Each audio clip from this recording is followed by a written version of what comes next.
Dance. Dance. Quay quay quay quay, sao mới gặp lần đầu mà đôi mình quay quay.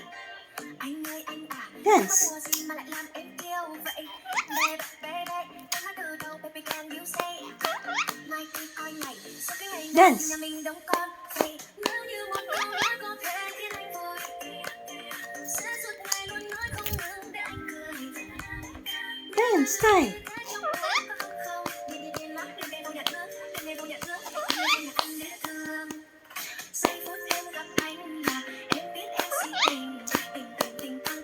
Dance. Dance.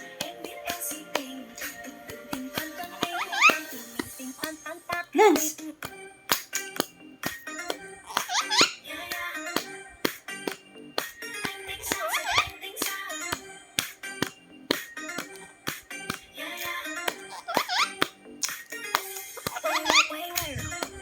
Dance. Hey, dance.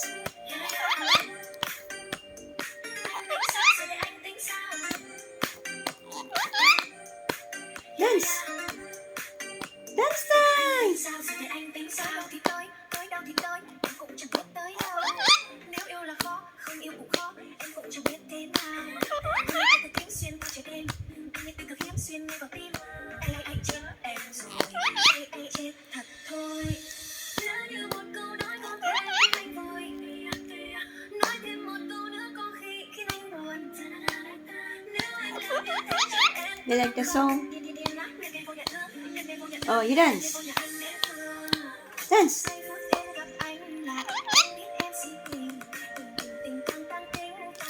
Dance.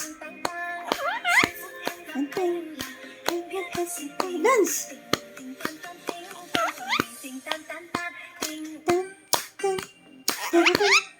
Dance. Hey. Dance. Dance.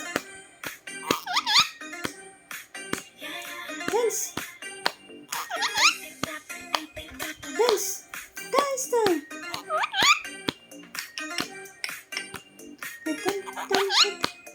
Dance. Dance. Dance. Dance time. Dance time.